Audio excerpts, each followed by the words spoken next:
First line நேயர்களுக்கு வணக்கம். நம்ம இப்போ என்ன பார்க்க போகிறோம் அப்படின்னா, சீமான் ஒரு மனநோயாளி போல், அதாவது கற்பனை மனநோயாளி போல் மாறிவிட்டார் அப்படின்னு ஒருத்தர் சொல்கிறாரு. அவர் தான் வந்து யார் அப்படின்னு பார்த்தீங்கன்னா, அவர் சொல்கிற டீட்டெயில்ஸு, அவர் எவ்வளோ நாள் இலங்கையில் இருந்தார் அப்படின்றத பற்றி நீங்கள் 2 நாள் நேற்றுலேருந்து டிவியில் தான் போயிட்டுருக்கு.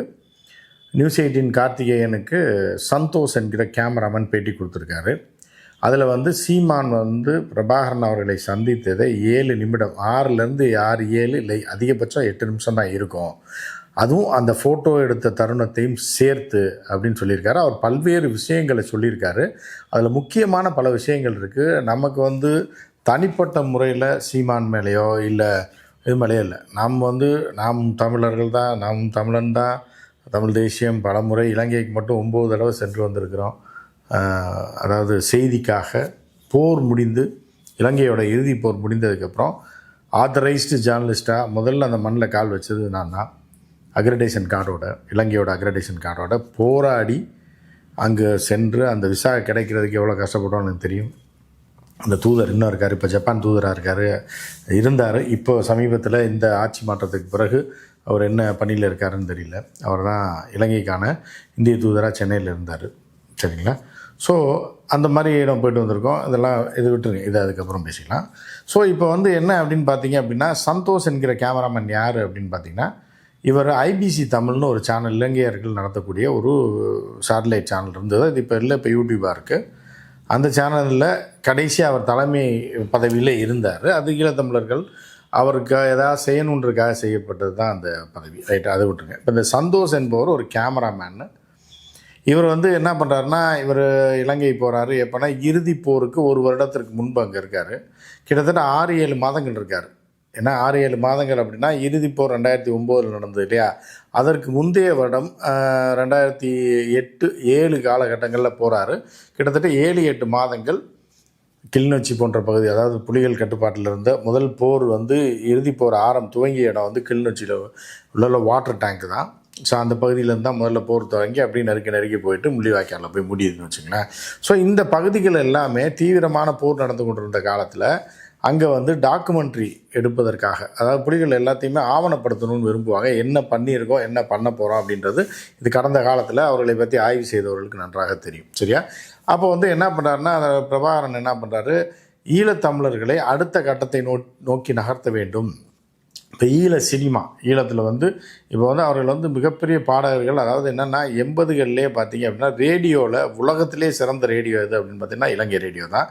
அந்த அளவுக்கு கேஎஸ் ராஜாவாக இருந்தாலும் சரி, ராஜேஸ்வரி சண்முகமாக இருந்தாலும் சரி, இன்னும் பலரும் வந்து இருந்திருக்காங்க.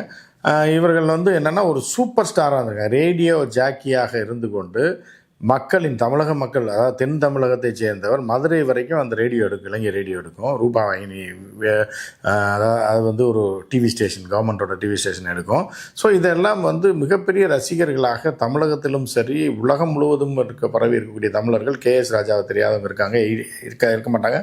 80ஸில் அந்த அளவுக்கு இருந்த அந்த ஃபீல்டு வந்து டோட்டலாக காலி ஆயிடுச்சு. 27 வருடங்கள் போர் நடக்குது, ஏன்னா ஆயுத போராட்டம் நடக்குது, எல்லாமே அழிந்து விட்டது. எனவே அது மீள் உருவாக்கம் செய்ய வேண்டும் என்பதற்காகவும், ஈழ போராட்டத்தை ஆவணப்படுத்த வேண்டும் என்பதற்காகவும் பிரபாகரன் அவர்கள் அவர்களுக்கு அவர் மிகவும் ரசித்த இயக்குநர்களான பாரதி ராஜாவாக இருந்தாலும் சரி, மகேந்திரன் அவர்களாக இருந்தாலும் சரி, இன்னும் பலரை, இப்போ நம்ம குளத்தூர் மணி அண்ணெல்லாம் வந்து போயிட்டு வந்திருக்காரு. அவர்கள்லாம் வந்து அரசியல் ரீதியாக உதவி செய்தவர்கள். வைகோ அவர்கள் போயிட்டு வந்திருக்காரு, திருமாவளவன் பார்த்துருக்காரு, இன்னும் பலரும் சென்று அங்கு வரவழைக்கப்பட்டு பார்த்துருக்காங்க. அதே மாதிரி நான் சொன்ன மாதிரி மலேசியாவிலேருந்து ஏன்னா துணை முதல்வர் ராமசாமி பெனாங் மாகாணத்தை அவர் வந்து சர்வதேச பயிற்சியெலாம் கொடுத்துருக்காரு. இப்படி உலகம் முழுவதும் இருக்க தமிழ் எக்ஸ்பர்ட்ஸை கூப்பிட்டு அவர்களை வைத்து ஈழத்தில் இருக்கக்கூடிய போராளிகளுக்கு மட்டும் இல்லாமல் தமிழ் மக்களுக்கு ப்ராக்டிஸ் கொடுக்கணுன்றது பிரபாகரன் அவர்களுடைய திட்டமாக இருந்து அவருடைய அழைப்பின் பேரில் தான் எல்லோரும் பார்ப்பாங்க. இதே போல் தான் சீமானும் அந்த காலகட்டங்களில் புலிகளை பற்றிய பேச்சு, வெளிநாடுகளில் பேசக்கூடியது, கனடாவில் பேசிய பேச்செல்லாம் வைத்து இந்த தம்பி நல்லா பேசுகிறாரு. அதாவது என்னென்னா, இப்போ தான் அவர் வாயு விபச்சாரி ஆகிட்டார். அப்போ வந்து என்ன அப்படின்னு பார்த்தீங்கன்னா, அவர் வந்து திறமையான பேச்சாளர். அதாவது அதில் எந்த மாற்று கருத்து இல்லை. நல்லா பேசினா அதாவது அவர்கள் என்ன பண்ண, ஈழத்தமிழர்களை பொறுத்தளவுக்கும் தலைவர் பிரபாகரனை பொறுத்தளவுக்கும் தமிழ்நாட்டில் அதை ஃபயராக வச்சுருக்கணும். அதாவது என்னென்னா, நம்மளுடைய போராட்டத்தை உண்மை நிலை என்ன, தற்போதைய நிலை என்ன என்பதை தமிழக மக்களுக்கு எடுத்து சொல்லக்கூடிய ஒரு, ஏன்னா ஒரு தொப்புள் குடி உறவுன்றதுனால அங்கே ஈழத்தமிழர்களுக்கு எல்லாமே தெரியும் ஈழத்தில் என்ன நடக்குதுன்னு. தமிழக மக்களுக்கும் உலகம் முழுவதும் பரவி இருக்கக்கூடிய ஈழத்தமிழர்களுக்கும் கொண்டு சேரணுன்றதுக்காக தான் அவர் இந்த மாதிரி பேச்சாளர்களை வைத்து அங்கங்கே அழைத்து பேசுவது. இவருக்கு காசும் கொடுத்துருவாங்க. சீமான் போய் கனடாவில் பேசினா அதுக்கு டிக்கெட் போட்டு கொடுத்து எல்லாம் தங்குற இடம் கொடுத்து அவருக்கு செலவும் காசு கொடுத்துருவாங்க. இந்த மாதிரி எல்லா இடத்துலையும் இவரை பயன்படுத்தலாமே அப்படின்றதுக்காக தான் சொல்கிறாங்க. அப்புறம் வந்து பொட்டாமான் மூலமாக விசாரிக்கப்பட்டு சீமான் பலரும் வரவழைக்கப்பட்டது போல ஒரு காலகட்டத்தில் சீமானும் போகிறாரு. போனவுடனே தலைவரை பார்க்க வேண்டும் என்பது ஒரு ஒரு நொடி தான். போய் ஃபோட்டோ எடுத்துகிட்டு ஒரு 2 நிமிஷம் பேசிட்டு வந்துடலாம் அப்படின்றதே ஒரு மிகப்பெரிய ஒரு வரலாற்று சிறப்பாக இருக்கும் என்பதனால என்ன பண்ணுறாருன்னா இவர் போகிறாரு. அதெல்லாம் உண்மை தான்.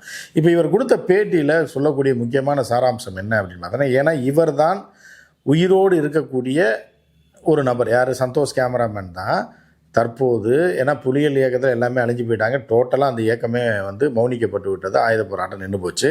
பிரபாகரன் அவர்கள் கூட இருந்தவர்கள், பிரபாகரன் உட்பட அவர் குடும்ப உறுப்பினர்கள் உட்பட அனைவரும் மௌனித்து விட்டார்கள். சரியா? இது முடிஞ்சு போச்சா? அப்போ அந்த காலகட்டத்தில் இருந்து அந்த இடத்துல இருந்தவர், சீமான் சந்திக்கும் போது இருந்தவர் இந்த சந்தோஷ். இது சீமானை மறக்க முடியாது. சீமானை பிரபாகரன் அவர்களோடு சேர்த்து புகைப்படம் எடுத்ததும் சந்தோஷ் தான்.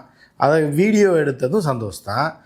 அந்த டாக்குமெண்ட்ரி ஒன்று எடுக்கிறாங்க. அதாவது இந்த பகுதியில் இந்த போர் எப்படி நடந்துச்சு, இந்த தாக்குதல் எப்படி நடந்துச்சுன்னு இப்படி பல்வேறு ஷார்ட் ஃபிலிம் மாதிரி ஒரு டாக்குமெண்ட்ரி மாதிரி நடந்த விஷயங்களை அந்த ஸ்பாட்லேயே போய் புலிகளை வைத்து எடுக்கக்கூடிய பணிகளில் தான் இவர் ஈடுபட்டிருக்காரு. யார்? சந்தோஷ்.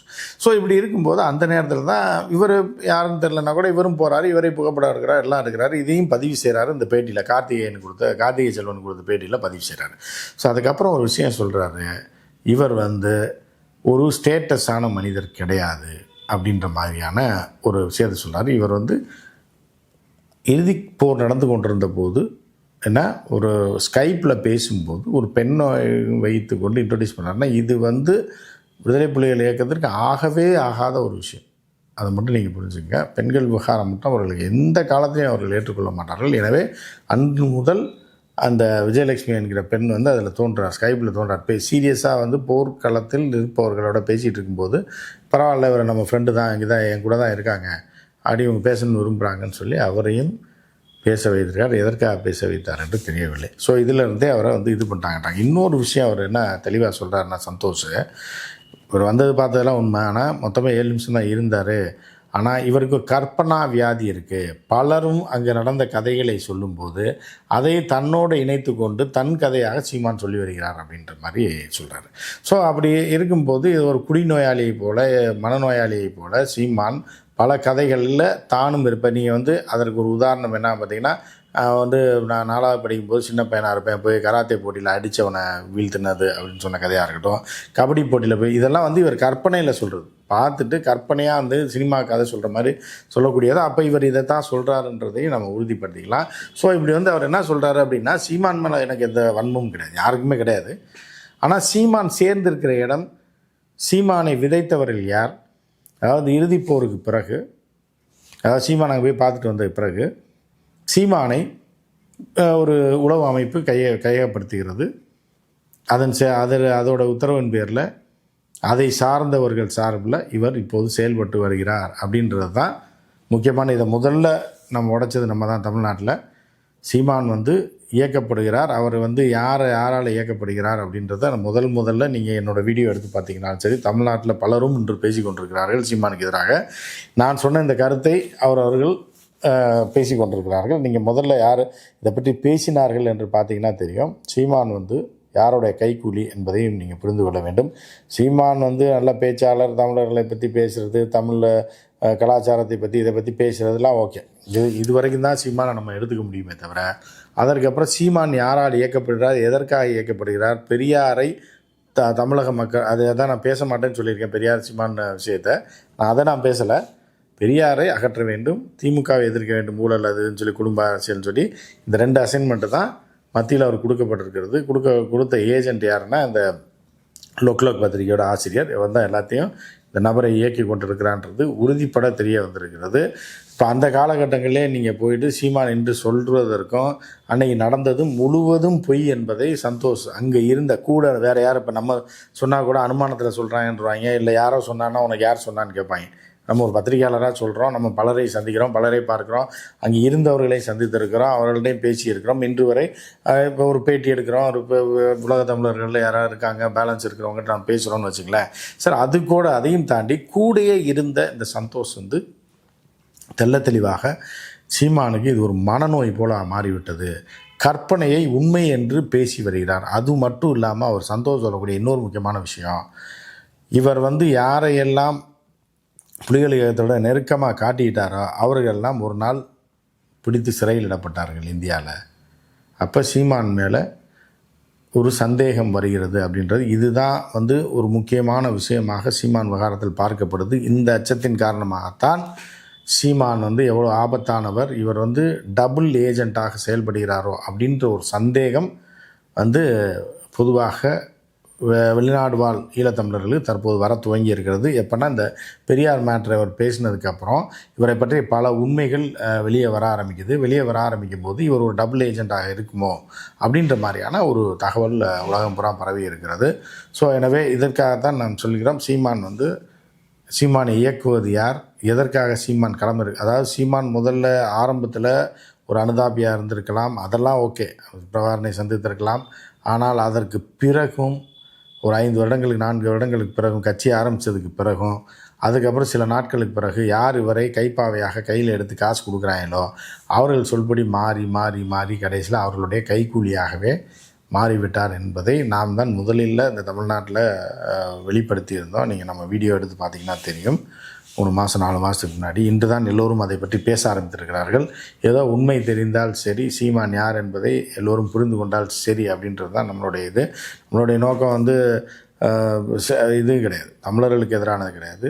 நாம் வந்து இவர்களை தாண்டி தமிழ் உணர்வாளர்கள். இவர் இன்றைக்கி தான் 2009 தான் போய் பார்த்துட்டு வந்திருக்காரு. நம்ம 84 கலவரத்திலிருந்து அந்த விஷயத்தை ஃபாலோ பண்ணிகிட்ருக்கோம். நம்ம பத்திரிகையாளராக வந்த காலத்திலேருந்து இந்த செய்திகளை ஃபாலோ பண்ணிகிட்ருக்கோம்.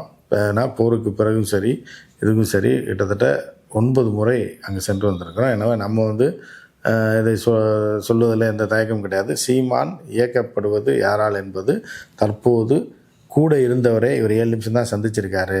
ஆமை ஓட்டை திருப்பி போட்டால் எவனா நம்புவானா அப்படின்றதெல்லாம் சந்தோஷ் தெளிவாக எழுதி எடுத்து வச்சுருக்காரு. 2வது இவரை விவாதத்துக்கு கூப்பிட்டுருக்காரு.